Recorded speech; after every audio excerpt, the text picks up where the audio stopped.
Coulomb's का नियम, Coulomb's law हम लोगों को देखना है।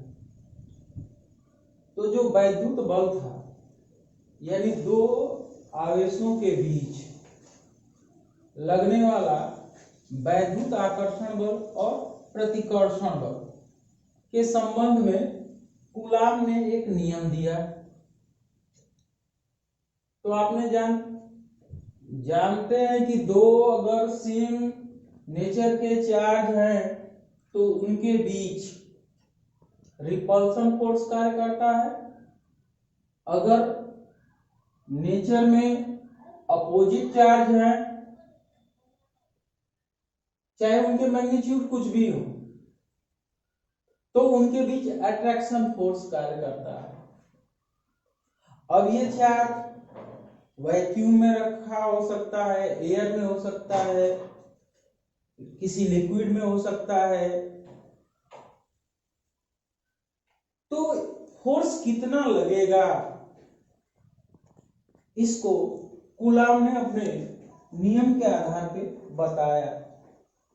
और इनका नियम आया क्या कि अगर दो स्थिर बिंदु आवेश है, अगर दो स्थिर बिंदु पॉइंट चार्ज है, सपोज करिए चार्ज हो सकता है पॉजिटिव, दूसरा चार्ज हो सकता है पॉजिटिव, या ये भी हो सकता है, और कुछ दूरी पे रखे गए हैं।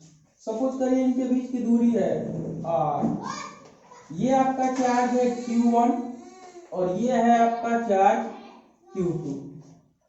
या आप ये भी ले सकते हो कि सर एक पॉजिटिव चार्ज है और एक नेगेटिव चार्ज है। सपोज करिए ये है पॉजिटिव और ये नेगेटिव, ये भी एक दूसरे से r दूरी पे रखे गए हैं और वायु है इनके बीच, वायु में रखे गए हैं दो स्थिर बिंदु आवेश। तो अभी आपको पीछे में आपको बताया गया है, या अभी हमने आपको चर्चा में दिखाया है कि अगर सेम नेचर के चार्ज हैं, इनके मैग्नीट्यूड अलग अलग हैं, यस मैग्नीट्यूड सेम भी हो, तो इनके बीच जो फोर्स कार्य करेगा, कौन सा फोर्स कार्य करेगा? इलेक्ट्रिक फोर्स कार्य करेगा। और ये इलेक्ट्रिक फोर्स कैसा होगा? तो रिपल्सन का होगा। यानी इसके ऊपर जो फोर्स कार्य करेगा वो इस साइड में और इस साइड में, यानी ये चार्ज इसको धक्का देगा बाहर की तरफ, और ये वाला चार्ज इस चार्ज को धक्का देगा बाहर की तरफ। वैसे यहां पे अगर आप देखो, ये पॉजिटिव है, ये नेगेटिव है, तो पॉजिटिव वाला चार्ज इस नेगेटिव चार्ज को क्या करेगा? अट्रैक्ट करेगा, अपने तरफ खींचेगा। और ये वाला नेगेटिव चार्ज इस पॉजिटिव चार्ज को अपने तरफ क्या करेगा? खींचेगा। यानी यहां पे अट्रैक्शन फोर्स कार्य करेगा। इनके बीच की दूरी, डिस्टेंस कितना है? r है। ये कहां पे रखे गए हैं? ये हमारे वायु या निर्वात में रखे गए हैं, एयर और वैक्यूम में। अब ये कितना फोर्स से ये इसको रिपल कर रहा है, कितने फोर्स से ये इसको अट्रैक्ट कर रहा है, इसको निकालने के लिए कूलाम का लॉ हम लोग देखते हैं। कूलाम्स लॉ क्या है? तो आप 11th में ग्रेविटेशन पढ़ा होगा। ग्रेविटेशन में न्यूटन ने कहा, न्यूटन का आपने गुरुत्वाकर्षण का नियम पढ़ा होगा, देखा होगा कि हम सेब के बागीचे में थे, ऊपर से सेब नीचे गिरा, अट्रैक्शन फोर्स बताया। वहां पे आपको बताया गया सेम एक तरह से हम कह सकते हैं, वहां पे बताया गया न्यूटन का गुरुत्वाकर्षण का नियम में कि किन्हीं दो पिंडों के मध्य कार्य करने वाला गुरुत्वाकर्षण बल उन दोनों पिंडों के द्रव्यमानों के गुणनफल के अनुक्रमानुपाती तथा उनके बीच की दूरी के वर्ग के व्युत्क्रमानुपाती होता है तथा उनको मिलाने वाली रेखा के अनुदिश होता है। ठीक वही टॉपिक यहां पे भी आएगा, बस ग्रेविटेशन में अट्रैक्शन फोर्स होता है और यहाँ पे इलेक्ट्रिक में अट्रैक्शन के साथ साथ रिपल्सन भी होगा। अब यहाँ पे आप देख रहे हो कि दो पॉजिटिव चार्ज हैं यहाँ पे, और यहाँ पे एक पॉजिटिव है एक निगेटिव है। ये एक दूसरे से r डिस्टेंस पे प्लेस्ड किए गए हैं। अब यहाँ पे कितना फोर्स कार्य कर रहा है इसको कूलम ने बताया। इनका नियम क्या कहता है, इन्होंने कहा क्या कि यदि दो बिंदु आवेश एक दूसरे से कुछ दूरी पर रखे गए हैं तो उनके बीच लगने वाला वैद्युत प्रतिकर्षण बल या वैद्युत आकर्षण बल उन दोनों बिंदु आवेशों के परिमाण के, उन दोनों बिंदु आवेशों के परिमाण के गुणनफल के अनुक्रमानुपाती होता है। यानी F जो होगा वह अनुक्रमानुपाती होगा किसके, Q1 Q2 के गुणनफल के। फर्स्ट इक्वेशन तथा उनके बीच की दूरी के वर्ग के व्युत्क्रमानुपाती होता है। ये इक्वेशन नंबर आपका 2 हो गया। तथा इनको मिलाने वाली रेखा के अनुदिश होता है। अब ये दोनों नियमों को हम लोग क्या करते हैं, मिलाते हैं। इन दोनों नियमों को मिलाने, जब ये दोनों नियम आप मिलाओगे तो आपको मिलेगा क्या, F अनुक्रमानुपात Q1 Q2 by R का स्क्वायर। ये हमारा अनुक्रमानुपाती नियतांक है। इस अनुक्रमानुपाती नियतांक को हटाने के लिए एक कांस्टेंट रखते हैं। F इक्वल टू हो जाता है स्मॉल के Q1 Q2 बाई R का स्क्वायर। जहां मैंने के आपको क्या बताया, अनुक्रमानुपाती नियतांक। यानी फोर्स आपका आया क्या, F आया आपका के Q1 Q2 बाई R का स्क्वायर। जहां पर आपका के क्या है, अनुक्रमानुपाती नियतांक, और इसकी जो वैल्यू होती है वह होती है 1/4 पाई एप्सिलॉन नॉट, और इसका मान जो होता है वो 9 गुणे 10 के पावर 9 न्यूटन मीटर का स्क्वायर अपॉन कूलम का स्क्वायर। इस तरह से ये फोर्स का मान आ गया क्या, यहां से आप देखोगे तो फोर्स का मान आ गया आपका F equal to 9 into 10 to power 9 Q1 Q2 by R का स्क्वायर। ये आपका फोर्स निकल गया यहां से।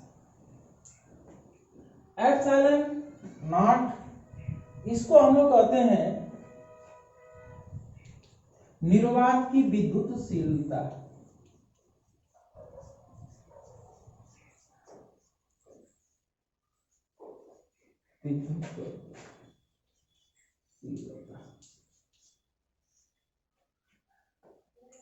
यानी फोर्स आया निकाला कूलम्स ने क्या कि F equal to 9 into 10 to power 9 Q1 Q2 बटे में R का स्क्वायर। ये कहां पे है, इन एयर, इन वैक्यूम। यानी वायु में फोर्स निकालना है तो इस सूत्र का प्रयोग कर लीजिए, वैक्यूम के अंदर निकालना है तो इस सूत्र का प्रयोग कर लीजिए। अब यहाँ पे एक और चीज हो सकती है, कहा जा सकता है कि अगर ये दोनों जो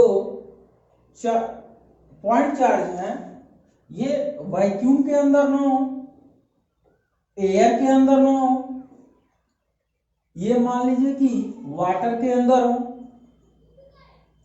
किसी अन्य लिक्विड के अंदर हो, या इनके भीतर कोई परावैद्युत पदार्थ भर दिया जाए, तो क्या फोर्स उतना ही रहेगा? तो इसके लिए थोड़ा सा और आगे देखिए।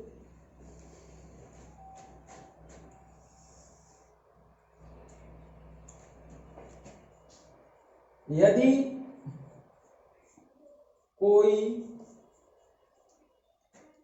परावैद्युत माध्यम, तो हमारा सूत्र हो जाएगा F equal to 1/4 pi epsilon 0 into K into Q1 Q2 by R का स्क्वायर, जहां पे के कैपिटल के माध्यम का परावैद्युतांक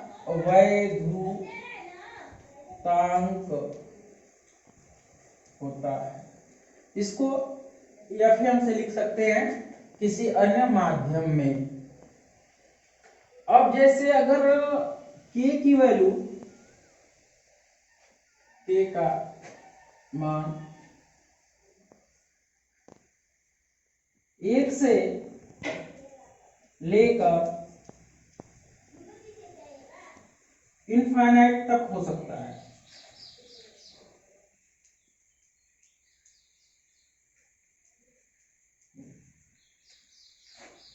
के का मान 1 किसके लिए होगा? वायु या निर्वात, यानी वैक्यूम, निर्वात या वायु के लिए। और के का मान इनफाइनाइट किसके लिए होगा? तो धातुओं के लिए, मेटल।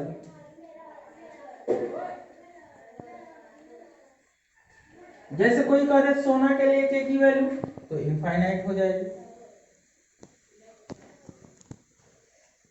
यहां पे एप्सिलॉन नॉट, इसकी वैल्यू कैसे निकालेंगे? इसका मान कितना होता है, इसका डायमेंशन क्या होगा, आप बड़े आसानी के साथ निकाल सकते हो। तो कूलॉम्स ने क्या नियम दिया भाई? किसी मीडियम के लिए, वायु या निर्वात हो, तो उसके लिए आपका सूत्र आया F equal to 1/4 pi epsilon 0, या इसको आप यहां पे भी बढ़ा के लिख सकते हो ऐसे, F equal to 1/4 pi epsilon not into Q1 Q2 by R का स्क्वायर। ये एयर के भीतर है, वैक्यूम के भीतर है, और ये किसी भी मीडियम के, अगर किसी मीडियम के भीतर अगर पॉइंट चार्ज कुछ डिस्टेंस के बीच पे रखे गए हैं, तो उनके बीच वैद्युत बल अगर आपको ज्ञात करना है, तो Fm इक्वल टू हो जाएगा उस माध्यम में उन दोनों बिंदु आवेशों के बीच लगने वाला वैद्युत बल 1/4 pi epsilon 0 into K into Q1 Q2 by R का स्क्वायर होगा। एयर के लिए ये होगा और एनी मीडियम के लिए ये होगा। अब यहां पे आप देख सकते हो कि जो फोर्स आया,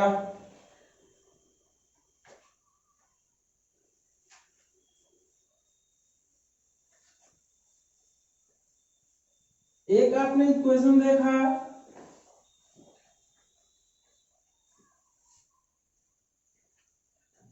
इन एयर कि F equal to 1/4 pi epsilon not into Q1 Q2 by R का square.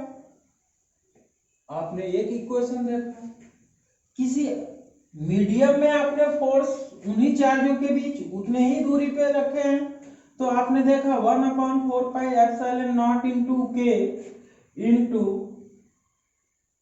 Q1 Q2 by R का स्क्वायर। आपने ये भी एक इक्वेशन देखा। दोनों के बीच में रिलेशन क्या आया, तो हम क्या करते हैं, इस इक्वेशन में इस इक्वेशन से भाग दे देते हैं। तो ये आपका आ गया एफ एम बाई एफ, अगर आप कर दो तो क्या निकल जाएगा, 1/4πε0 into K into Q1 Q2 by R का square by 1/4πε0 into Q1 Q2 by R का स्क्वायर हो जाएगा। अब यहां से ये वैल्यू तो आपसे कैंसिल आउट हो गई, ये वैल्यू भी कैंसिल आउट हो गई, यहां से बचा क्या, 1/k बचा। यानी हम कह क्या सकते हैं कि कंडीशन हमारी क्या हो सकती है, यानी कि F M by F equal to 1/k, यानी एफ इक्वल टू हो जाएगा के एफ एम। तो ये रिलेशन आपका बन गया। इस रिलेशन से आप क्या कर सकते हो, हम कह सकते हैं कि किसी भी माध्यम में अगर हमको पता हो कि इन दोनों चार्जों के बीच में कितना इलेक्ट्रिक फोर्स कार्य कर रहा है, अगर वही चार्ज अगर एयर में रखे होंगे तो कितना फोर्स कार्य कर रहा होगा, तो इसमें इस माध्यम का जो परावैद्युतांक होगा उससे तुम इस माध्यम में जो फोर्स आया है उसमें मल्टीप्लाई कर दोगे, तुरंत एयर में तुमको मालूम हो जाएगा कि उनके बीच कितना फोर्स कार्य करेगा। या आपको एयर में अगर मालूम है तो यहां से आप देख सकते हो,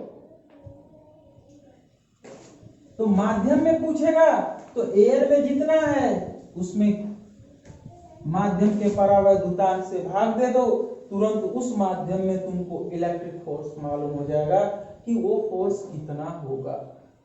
तो ये दोनों के बीच में एक रिलेशन है। यानी इसका अर्थ क्या हुआ कि जैसे ही आप एयर से किसी परावैद्युत माध्यम में आप ट्रेवल करना शुरू करोगे, चार्ज को लेके चार्जों को रिप्लेस करते जाओगे किसी अन्य माध्यमों में सेम दूरी पे, तो जो इलेक्ट्रिक फोर्स होगा उसका मान लगातार घटता चला जाएगा। यानी जो एयर में तो फिक्स हो गया, यानी एफएम जो होगा वो व्युत क्रमानुपाती होगा माध्यम के परावैद्युतांक के। किसके? माध्यम के परावैद्युतांक के व्युत क्रमानुपाती होगा। यानी जिस माध्यम का परावैद्युतांक जितना ही अधिक होगा उसमें इलेक्ट्रिक फोर्स का मान उतना ही कम होगा। जैसे क्वेश्चन बच्चों आता है, कहेगा कि 2 पॉइंट चार्ज है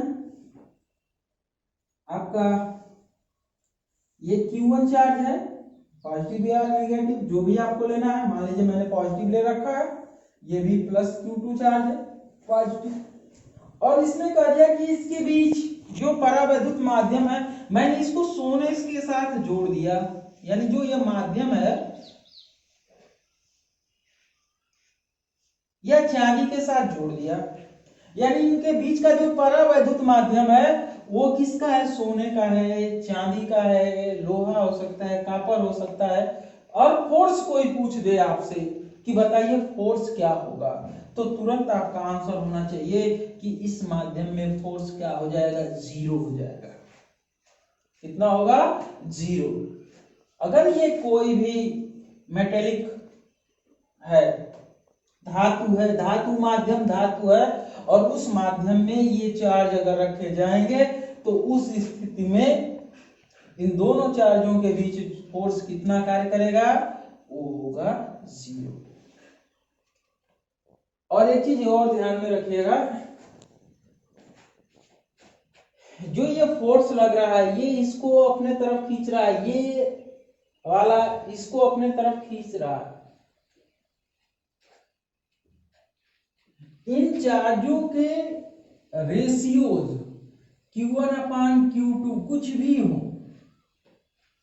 कुछ भी हो, 2 संबंधे 5 या 5 संबंधे 2 या 4 संबंधे 3 हो, कुछ भी किसी भी अनुपात के हो, ये चार किसी भी अनुपात, ये 5 कूलाम का है, ये 8 कूलाम का है, ये 3 कूलाम का है, ये 4 कूलाम का है, तो जो इनके बीच में जो फोर्स लग रहा है, ये वाले फोर्स और ये वाले फोर्स का रेशियो क्या होगा, तो आप बच्चों हमेशा याद रखना कि इनका रेशियो F1 अपान F2 जो होगा वो सदैव 1 संबंधे 1 के ही अनुपात में होगा। चार्जों का अनुपात, चार्ज के रेशियो जो होंगे वो चाहे जिस रेशियो में हो, परंतु उनके बीच जो फोर्स कार्य करेगा उसका जो रेशियो होगा वो 1 संबंधे 1 का ही होगा, 1 संबंधे 1 का ही होगा।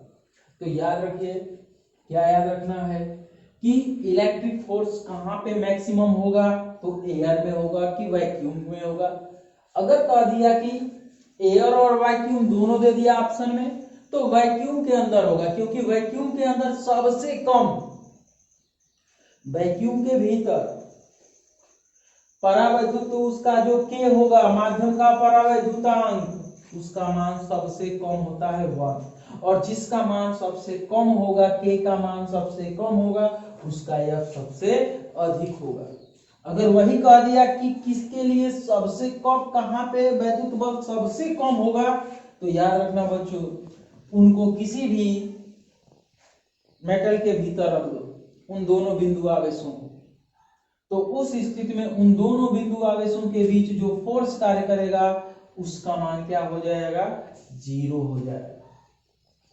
अलग अलग परावैद्युत मोम के लिए अलग होगा, अभ्रक के लिए अलग होगा, पानी के लिए अलग होगा, सबके लिए के का मान अलग होगा। वायु के लिए 1.00093 होता है, 1.00093 होता है। तो याद रखना, वैक्यूम के अंदर फोर्स का मान, इलेक्ट्रिक फोर्स का मान सबसे अधिक होगा। कहां पे सबसे कम होगा, तो मेटल के अंदर, मेटल के भीतर दो पॉइंट चार्ज आपने रख दिया तो फोर्स 0 हो जाएगा। तो ये कूलम्ब्स ने दिया। कूलम का नियम क्या है कि किन्हीं भी दो स्थिर बिंदु आवेश ट्रेवलिंग ना करें, वो एक दो जगहों पे वो क्या हो, फिक्स, और उनके बीच की दूरी निश्चित है, r है। तो उनके बीच लगने वाला वैद्युत बल, चाहे वैद्युत बल का नेचर क्या हो सकता है, या तो अट्रैक्शन का हो सकता है या तो रिपल्सन का हो सकता है। तो जो फोर्स कार्य कर रहा है इलेक्ट्रिक फोर्स, वह उन दोनों बिंदु आवेशों के मैग्नीट्यूड के मल्टीप्लाई के अनुक्रमानुपाती होंगे तथा उनके बीच की दूरी के वर्ग के व्युत्क्रमानुपाती होता है तथा उनको मिलाने वाली रेखा के अनुदिश होता है। इस तरह से हम लोगों का सूत्र आ गया, इन एयर में F equal to 1/4πε0 Q1 Q2 by R का स्क्वायर। ε0 को क्या कहते हैं, निर्वात की वैद्युतशीलता। क्या कहेंगे बच्चों, निर्वात की वैद्युतशीलता। अच्छा, माध्यम की वैद्युतशीलता और निर्वात की वैद्युतशीलता में यहीं से आप चाहो तो संबंध देख सकते हो। क्या संबंध आएगा,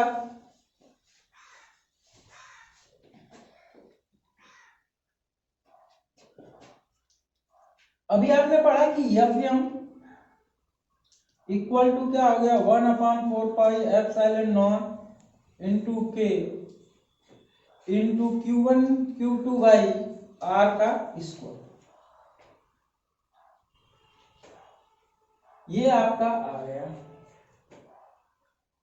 अब आप देख सकते हो कि इसी के स्थान पे एप्सिलॉन नॉट इंटू के स्थान पे हम लोग क्या लिख सकते हैं, एप्सिलॉन नॉट इंटू के इक्वल टू एप्सिलॉन लिख सकते हैं। क्या लिख सकते हैं बच्चों?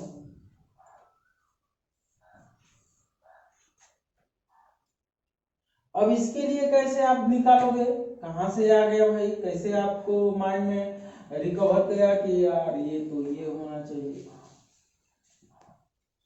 तो हम लोग देखते हैं तो मिलता क्या है, इसको आप अगर ध्यान पूर्वक देखें तो दो इक्वेशन आपको दिया गया है। एक इक्वेशन आपको दे रखा गया है और उस इक्वेशन में कहा गया है क्या,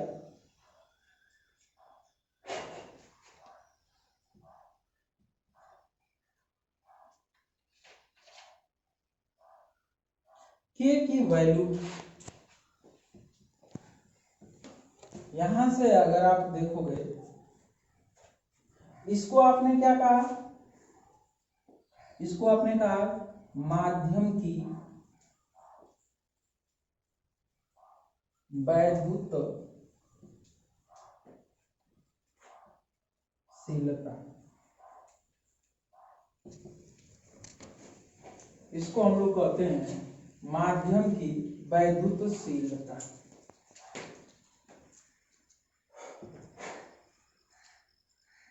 के का मान किसके बराबर होगा, या ऐसे भी कह सकते हो K equal to epsilon by epsilon not, ऐसे भी आप लिख सकते हो K equal to epsilon upon epsilon not. या हम लोग कह सकते हैं बच्चों, यहां से अगर कोई पूछे कि एप्सिलॉन नॉट का मान कितना होता है, बीमा क्या हो सकती है, ये चीजें आपको आ सकती हैं। अब जैसे पूछ दिया कि एप्सिलॉन नॉट का मान कितना होता है, तो ध्यान दीजिए,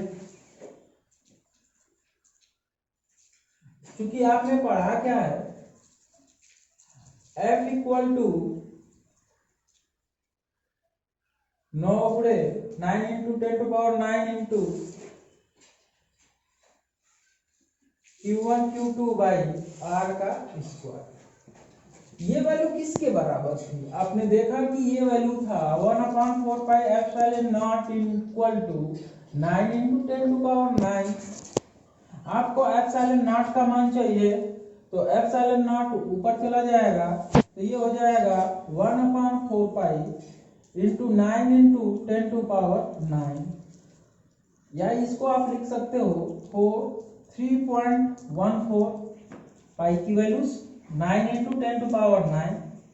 इसको आप सॉल्व करोगे तो 8.85 इंटू 10 टू पावर -12 कूलाम का स्क्वायर बटे में न्यूटन मीटर का स्क्वायर। इस तरह से ये एप्सिलॉन नॉट का वैल्यू है। किसकी वैल्यू है, एप्सिलॉन नॉट की वैल्यूज अगर कोई पूछे तो आप क्या बताओगे, 8.85 इंटू 10 टू पावर -12 कूलाम का स्क्वायर बटे में न्यूटन मीटर का स्क्वायर। कभी कभी इस निर्वात की विद्युतशीलता का डायमेंशन पूछ लेता है। डायमेंशन क्या होगा बच्चों, डायमेंशन कैसे निकालते हैं ये भी 11th में आपने देखा, तो आपको पता है कि इसका डायमेंशन क्या होगा। तो डायमेंशन निकालने के लिए एप्सिलॉन नॉट का क्या होगा, कूलाम है तो कूलाम का, थोड़ा सा इधर आपको रिवाइज करना है, पीछे आ जाइए। कूलाम है तो इसका डायमेंशन आपको पता होना चाहिए कैसे होता है, तो आप पढ़े होंगे कि Q बराबर होता है I इंटू टी। आवेश Q बराबर होता है I इंटू टी, आवेश का मात्रक कूलाम होता है। I को एम्पियर मात्रक हो गया और यहां से समय का सेकेंड हो गया। कूलाम को, एम्पियर को ए से लिखते हैं टाइम को टी से। इस तरह से आवेश का जो मात्रक हुआ यानी कूलाम, और कूलाम का डायमेंशन हो गया एटी। इसके बाद फोर्स है न्यूटन, और न्यूटन का डायमेंशन आपको पता है ml टी पे -2, और मीटर का स्क्वायर है तो ये हो गया m। इस तरह से भीमा आप देखोगे तो a t पे 2 बटे न्यूटन का है ml टी पे -2 और मीटर l पे। तो डायमेंशन इसका क्लियर हो जाएगा क्या, ये a पे 2 t पे 2 m 2 और 1 3 हो जाएगा t पे -2, ऊपर जाएगा तो m पे -1, l आपका ऊपर जाएगा तो -3, t ऊपर जाएगा तो पॉजिटिव हो जाएगा 2 to 4 हो जाएगा, और a पे 2। इस तरह से ये हमारा निर्वात की जो वैद्युतशीलता है उसका डायमेंशन क्या होगा, m पे -1, l पे -3, t पे 4, a पे 2।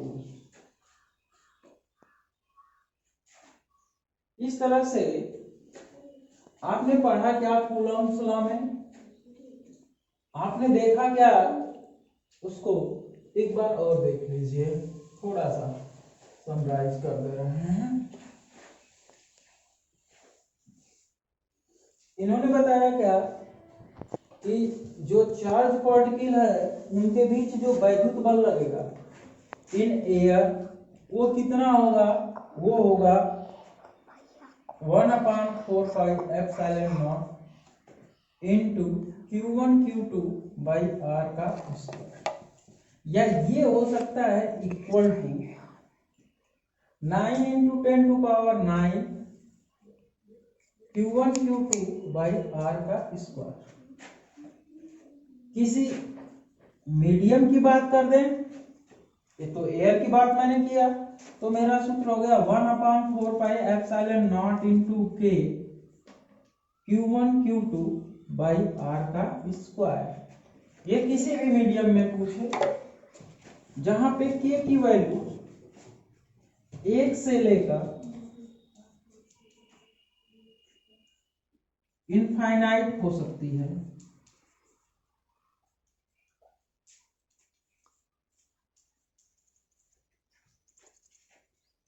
एक चीज और, जो फोर्स होगा वह माध्यम के परावैद्युतांक के व्युत्क्रमानुपाती होगा, यानी जैसे जैसे माध्यम आप चेंज करते जाओगे, माध्यम का परावैद्युतांक जितना बढ़ता जाएगा फोर्स आपका कम होता चला जाएगा।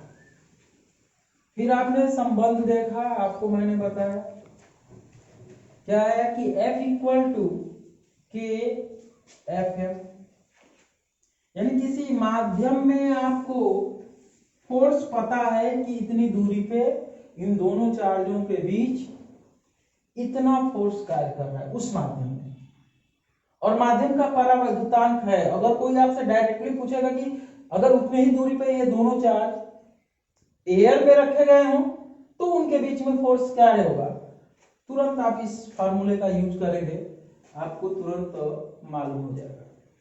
और एक और आपको सूत्र बताया, एप्सिलॉन नॉट इनटू के इक्वल टू एप्सिलॉन, ये होता है माध्यम का वैद्युतशीलता। इसके बाद आपको एप्सिलॉन नॉट का मैंने मान बताया ही है, कितना होता है एप्सिलॉन नॉट की वैल्यू, तो वह वैल्यू हो गई थी आपका 8.86 या 85 भी आप कह सकते हो, 10⁻⁻12 कूलॉम का स्क्वायर बटे में न्यूटन मीटर का स्क्वायर। और इसका डायमेंशन आप पूछ सकता है बोर्ड में, m पे -1, l पे -3, t पे 4 ए पे 2। इस तरह से कूलम्ब नियम में ये वैल्यूज हम लोग देखे, अप्लाई आया। और इतना आप तैयार कर लिए हो तो कूलम्ब ला। अब ध्यान से याद रखना है एक और चीज कि चार्जेस के रेशियो चाहे जो भी हो, 2 संबंध 3 के अनुपात में हो, 4 संबंध 5 के अनुपात में हो, 10 संबंध 2 के अनुपात में हो, लेकिन उनके बीच जो फोर्स लगेगा वो चाहे किसी भी मीडियम में, उनका जो रेशियो अनुपात आप निकालोगे वो सदैव 1 संबंध 1 ही होगा। ये आपका कूलम्ब्स लॉ।